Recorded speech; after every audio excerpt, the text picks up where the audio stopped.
வணக்கம். கர்ப்பத்தோட கடைசி கட்டத்துல இருக்கீங்களா? அப்போ உங்களுக்கு ஒரு பெரிய குழப்பம் இருக்கும். இப்போ வர்ற வலி நிஜமான பிரசவ வலியா இல்ல சும்மா வர்ற பொய் வலியான்னு வாங்க இந்த சந்தேகத்தை இன்னைக்கு தெளிவுபடுத்திடலாம். நிஜமாவே இந்த கேள்வி மனசுக்குள்ள ஒரு பதட்டத்தை உருவாக்கும் இல்லையா? அதுவும் நடு ராத்திரியில பெங்களூரு இல்ல மும்பை மாதிரி ஒரு பெரிய நகரத்தோட டிராஃபிக்ல மாட்டிக்கிட்ட அப்புறம் அது ஒரு ஃபால்ஸ் அலாம்னு தெரிஞ்சா அடேங்கப்பா எவ்ளோ பெரிய டென்ஷன், எவ்வளவு அலைச்சல் எங்களுக்கு நல்லாவே புரியுது. டாக்டர் பிரசாந்த் இதுக்கு ஒரு சூப்பரான விளக்கம் கொடுக்கறாரு.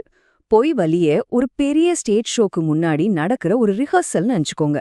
ஆனா உண்மையான பிரசவ வலி அதுதான் நிஜமான ஷோ. குழந்தை பிறக்கிற வரைக்கும் அந்த ஷோ நிக்கவே நிக்காது. சோ இந்த ரிஹர்சலுக்கும் நிஜமான ஷோக்கும் உள்ள வித்தியாசத்தை நம்ம கரெக்டா புரிஞ்சுக்கிட்டா போதும்.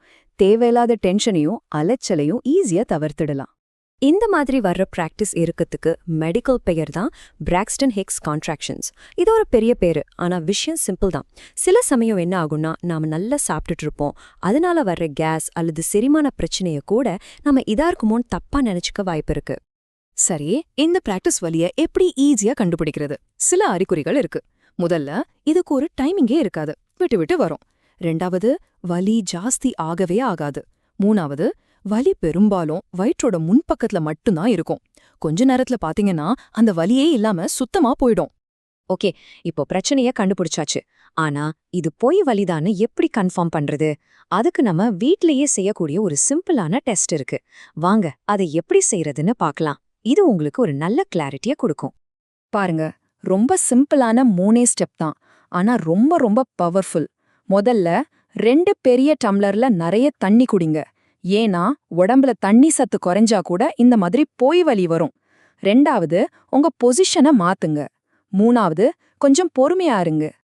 இப்போ நீங்க செய்ய வேண்டியதெல்லாம் ஒரு 30 நிமிஷம் வெயிட் பண்ணி பார்க்க வேண்டியதுதான். ஆமா, வெறும் 30 நிமிஷம். நீங்க தண்ணி குடிச்சு உங்க பொசிஷனையும் மாத்தினதுக்கு அப்புறம் இந்த பிராக்ஸ்டன் ஹிக்ஸ் வலி பெரும்பாலும் காணாமலே போயிடும். அப்படி போயிடுச்சுன்னா கன்ஃபார்ம் அது ஒரு ஃபால்ஸ் அலாம் தான். அதாவது நீங்க உட்கார்ந்துட்டு இருந்தீங்கன்னா எழுந்து கொஞ்சம் நடங்க, இல்ல நடந்துட்டே இருந்தீங்கன்னா உட்காருங்க, இல்லன்னா படுத்துக்கோங்க. இந்த மாதிரி சிம்பிளா உங்க பொசிஷனை மாத்தின உடனே வலி குறைஞ்சா அது நிஜமான பிரசவ வலியா இருக்க வாய்ப்பே இல்ல. சரி, இதுவரைக்கும் நாம பொய் வலிய பத்தி பார்த்தோம். இப்போ ரொம்ப ரொம்ப முக்கியமான ஒரு விஷயத்துக்கு வரோம். அதுதான் உண்மையான பிரசவ வலியோட ரிதம், அதாவது தாளம். இதுக்குன்னு ஒரு குறிப்பிட்ட தாளம் இருக்கு. அத உங்களால இக்னோர் பண்ணவே முடியாது. வாங்க அதை எப்படி கண்டுபிடிக்கிறதுன்னு பார்க்கலாம். இதுக்கு ஒரு கோல்டன் ரூல் இருக்கு. அதுதான் 1 hour ரூல். அதாவது உங்களுக்கு வலி ஆரம்பிச்சதுக்கு அப்புறம் குறைஞ்சது 1 மணி நேரத்துக்கு அது ட்ராக் பண்ணணும். உண்மையான பிரசவ வலியா இருந்தா அந்த 1 மணி நேரத்துல வலி இன்னும் கிட்ட கிட்ட வரும், இன்னும் ஸ்ட்ராங் ஆகும், இன்னும் அதிக நேரம் நீடிக்கும். இன்னொரு முக்கியமான அடையாளம் என்ன தெரியுமா? வலியோட லொகேஷன். பொய் வலி வயித்தோட முன்பக்கத்துல மட்டும்தான் இருக்கும். ஆனா உண்மையான வலி அது பீரியட்ஸ் டைம்ல வர்ற மாதிரி இடுப்புக்கு கீழே முதுகுல ஆரம்பிச்சு அப்படியே சுத்தி வயித்தோட முன்பக்கம் வரைக்கும் வரும். இந்த மாதிரி சுத்தி வளைச்சு வர்ற உணர்வு தான் உண்மையான பிரசவ வலியோட அடையாளம். அதே மாதிரி வலியோட நீளமும் ரொம்ப முக்கியம். ஒரு உண்மையான பிரசவ வலி சும்மா ஒரு நொடியில வந்துட்டு போகாது. அது குறைஞ்சது 30 வினாடியிலிருந்து 45 வினாடி வரைக்கும் நீடிக்கும். யோசிச்சு பாருங்க, அவ்ளோ நேரம்! அதுக்கப்புறம்தான் கருப்பை ரிலாக்ஸ் ஆகும். சரி, இப்போ இது எல்லாத்தையும் சேர்த்து ஒரே இடத்துல பார்க்கலாம். உங்களுக்கு ஒரு முழுமையான கிளாரிட்டி கிடைக்கும். பாருங்க, பொய் வலிக்கும் உண்மையான பிரசவ வலிக்கும் உள்ள வித்தியாசம் இதுதான்.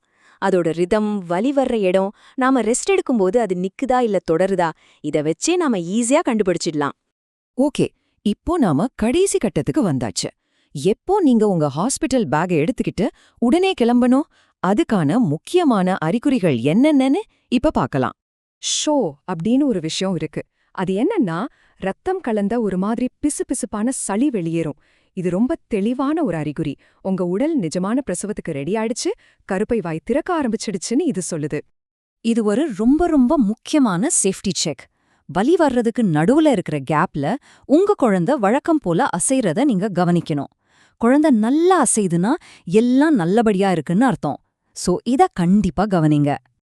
அப்போ இதுதான் உங்க ஃபைனல் செக்லிஸ்ட். எப்போ ஹாஸ்பிட்டல் கிளம்பணும்? சுருக்கங்கள் கரெக்டா 5லிருந்து 7 நிமிஷத்துக்கு ஒரு தடவை வரும்போது, ஒவ்வொரு வலியும் கிட்டத்தட்ட 1 நிமிஷம் வரை நீடிக்கும்போது, வலியால உங்களால நடக்கவோ பேசவோ கூட முடியலன்னா, அப்புறம் ஷோ பார்த்தா இல்ல பனிக்குடம் உடைஞ்சு தண்ணி வந்தா உடனே கிளம்பிடணும். இதுக்கு மேல தாமதிக்க கூடாது. இன்னொரு முக்கியமான விஷயம், நீங்க ஒரு கிராமப்புறத்துல இருந்தாலோ இல்ல டிராஃபிக் அதிகமா இருக்கிற நகரத்துல இருந்தாலோ உண்மையான வலியோட ரிதம் கன்ஃபார்ம் ஆன உடனேயே கொஞ்சம் சீக்கிரமா கிளம்புறது ரொம்ப நல்லது. உங்க பயண நேரத்தையும் மனசுல வச்சு பிளான் பண்ணுங்க. இப்போ உங்க உடம்பு குடுக்கிற சிக்னல்களை புரிஞ்சிக்கிற அறிவு உங்களுக்கு கிடைச்சிருக்கு. இனிமே நீங்க நம்பிக்கையோட தெளிவா ஒரு முடிவெடுக்கலாம். சொல்லுங்க, இது வெறும் ரிஹர்சலா இல்ல உங்க குழந்தைய வரவேற்க போற அந்த நிஜமான ஷோக்கான நேரமா?